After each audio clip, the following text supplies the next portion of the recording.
Hi dear students, so today I'm going to start your third unit, that is our network layer. So as we have seen in OSI model, there are 7 layers are there. The physical layer, first lowest layer is, then data link layer, then network layer, then transport, session, presentation and application layer. So already the physical layer and data link layer already has been completed. So now today I'm going to start your third unit, that is our network layer. Okay, so basically our network layer is basically responsible for logical addressing, routing and host to host delivery. So we will take some suitable example and then we will understand this one. So first of all I am going to discuss our first logic, that is our logical addressing. For this is also for this one, this network layer is responsible. Okay, so what is the logical addressing here? Okay, so I have written here, it is an IPv4 address. The logical address is it is an IPv4 address and it is a 32-bit address. Okay, 32 bits are there. So this IP address is basically 32 bits, and that uniquely and universally define the connection of a device to the internet. Means uniquely and universally. So what is the mean of this line? Means two device, okay, means two device on the internet can never have the same address at the same time. Means if there are two devices are there on internet, then we need to define their IP address. So their IP address would be different. Okay, they cannot have the same IP address. Okay, so that's why it is written two devices on the internet can never have the same address at the same time. Okay, so basically you just learn it that when we want to attach some device on the internet, some IP address is needed. So if there are suppose there are 5 devices are there and we want to connect them over internet, then 5 IP addresses are required. Okay, so now next thing is that, so today I'm going to discuss the basic terminology. After that we will discuss few more things. Okay, so next thing is this is the notation. We can represent the IP address into two notations. First one is the binary notation and second one is the decimal notation. Okay, already I told you the IP address is a 32 bits. Okay, it is 32 bit long. So there are 4 octets are there. Okay, and each octet will contain 8 bytes. Oh sorry, 8 bits. Okay, so let's understand. So this is suppose our decimal. In decimal format I have written. So how to represent an IP address in decimal format? 117.149.29.2. So there are 4 octets. This is our first octet, this is our second octet, this is our third octet, and this is our fourth octet. Okay, if you want to represent this decimal notation to binary, then what we have to do? Simply we need to convert this decimal to binary conversion. We need to apply over here. So 2, this is the binary equivalent of 2. Then 29, we will take the binary equivalent of 29. Similarly we will take binary equivalent of 149 and 117. So now what will be our binary IP address? This octet dot this octet dot this octet dot this octet. Okay, so now this will become our binary IP address, and now this is our decimal IP address. Okay, now next thing is, so what is the range of this octet? As we know, in every octet there are 8 bits are there. So how to calculate the range of this one? Because as we know there are 8 bits are there, so now we can take simply 2 to the power 8. You can take simply 2 to the power 8 means 256. So what is the range of this one is 0 to 255. Total 256. But we are taking 0 to 255. Okay, it is very important. It is very very important because very soon I will take an example and there I will discuss. So you have to keep in mind for the range of every octet. Here what kind of value we can take? We can take value 0 to 255. In this octet we can also take value 0 to 255. Here we can take 0 to 255. Here we can also take value 0 to 255. This is, hopefully you will understood it. Okay. Now we have learned we can take our IP address in decimal notation and binary notation. Now let's understand few more query. I'm taking just one question, and then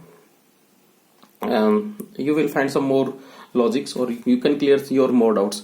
So I have taken one query over here. Question: find the error, if any, in the following IP address. Okay, so first IP address is given A. This is A 111.56. This is our first octet, this is our second octet, this is our third octet, and this is our fourth octet. And as I told you, there are 4 octets are there. Okay, so it is fine, 4 octets are there. So now what is the problem over here?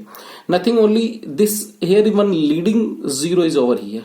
So when you want to represent any IP address, then leading 0 is not required.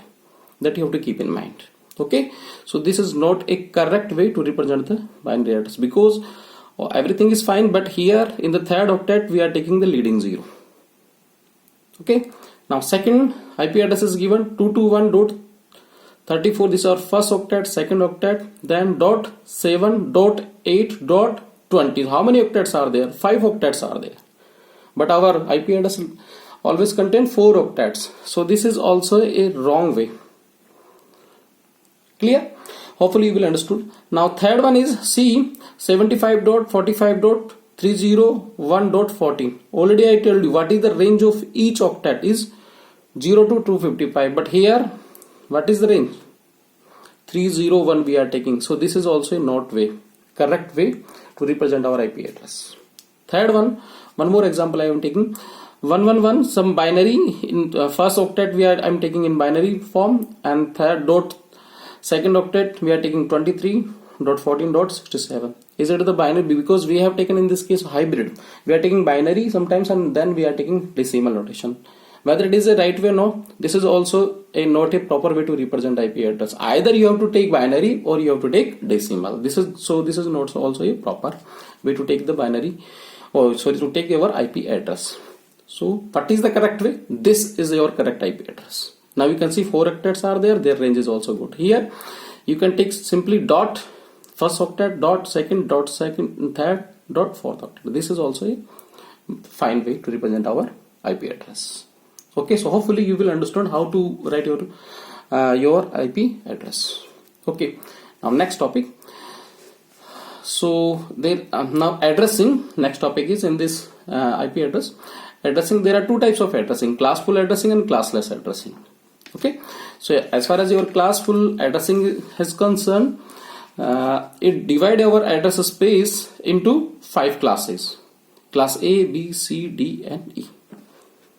Okay, so now we will see how to represent these 5 classes in binary as well as decimal notation, and then we will see a few more things. Okay, so this is our class A. The first octet I have written 0 here. This is class B. The initial 2 bits are in first octet. Initial 2 bits are 10.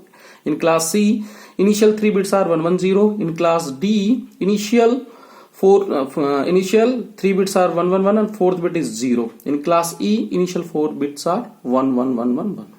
Third, we are not concerned about second, third, and fourth octets, whatever. Okay, so in this way.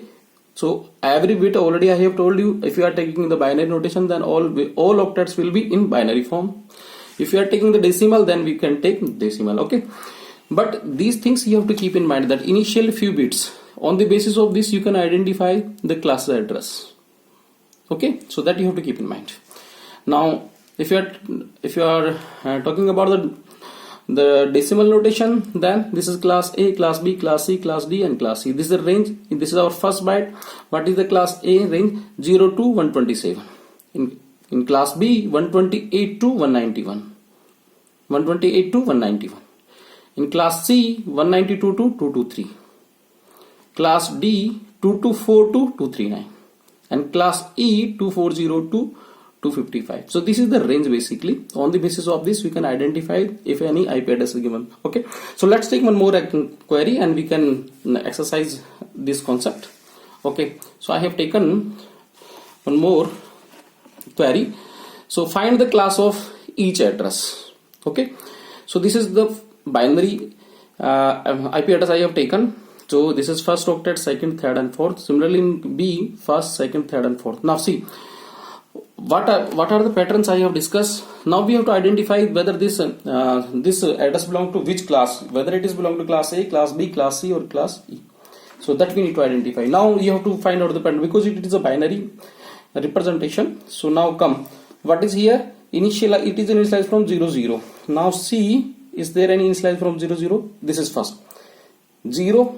If any IP address in first octet it is initialized from 0, then we can say it is a class A address. Now you can see in the first octet there are 4 octets are there. So your concern is our first octet. Okay, here we need to find inside the first octet we need to find out the initial few bits. So here first bit is 0, so we can say it is class A address. Okay, now go for the second one. So what is the bit pattern? 1 1 over here, nothing, no, not 1 1, 1 1 0. If it has, so now see 1 1 0, 1 1 0, now 1 1 0. So now we can say it is a class C type of address. It is a class C type of address. Clear? Now second one, now we take 14.23.120.8. So already I told you, our concern is first octet. Now see here, so 14. Now come to, it is the decimal notation. Now come here, 14 come in this range 0 to 127. So we can say this is our class A address. Okay, clear? Now second one is 252.5.15.11111. So initial octet is 252. It is coming in the range of 252 here. इस range में आएगा 240 से 252 के बीच में. So you can say this address is our class E address. Okay, so in this way you can identify your classes of your given IP address. Hopefully you will understood. Now next concept is net ID and host ID. Okay, basically net ID and host ID is apply on class A, B and class C. I have written only 3 classes. Previously we have seen there are 5 classes are there, A, B, C, D, E, N. But in net ID, when we are talking about the net ID, then host ID, we have to talk about only class A, B and C. Okay, 3 classes are there. So now see, in class A, this first octet all bit remain 1. So this is our net ID for class A. This is our net ID, and this second byte, third byte and fourth byte, now this is our host ID for class A. Okay, so initially first is the net ID. So you can understand from here, because we are taking, this is our net ID and this is all our host ID for class A. For class B, this is our net ID. First octet and second octet is our host ID, and third octet and fourth octet will be represent as our host ID for class B. So how to represent this one is 255, this is our net ID and this is our host ID. Okay, as far as our class C has concerned here, so initial 3 octet 1, 2 and 3, it has been represented from some dotted line here up to here. 3 octet will be taken as net ID and last 4th octet will be taken as host ID. Means that much host we can connect here. So how to represent this one is in decimal 255.255.255. 255 means what? Net ID. Here how many net ID? This is the net ID part. This is net ID part for class B. This is the net ID of class C.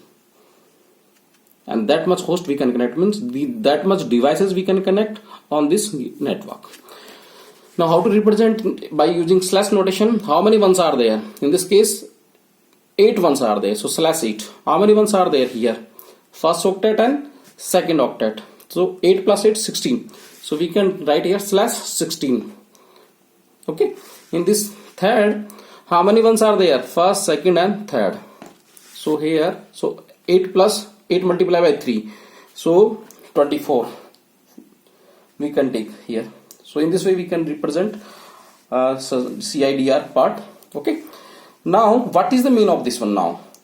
If the class A we are taking, then this one only can work as a net ID. So we can say For the large organization, if you want to design and some network communication, then basically it will be used for large organization with large number of hosts. Okay, so how many hosts we can connect? That this much a host we can connect. For we can take host byte octet second, third, and fourth. Okay. For class B, it is basically mid-size of organization. So if you want to design any network, that is requirement is mid-size of organization with 10 of thousands of hosts or devices we can connect. Okay. In class C, the small organization with a small number of hosts. So how many hosts we can connect? Only 255 hosts we can connect. That much network we can connect, and these are the host or computer or device we can connect. So class A is basically large organization. If you want to design, then for a large organization, many IP addresses required, then we can allot for class A. If a mid-sized organization is required, required some IP addresses, then we can allot class B type of network. If the organization is very small and you want to design some kind of networking system, then we can allot them the class C type of IP address. Okay, for today it is sufficient. In the next class we will discuss few more concepts. So for today it is enough.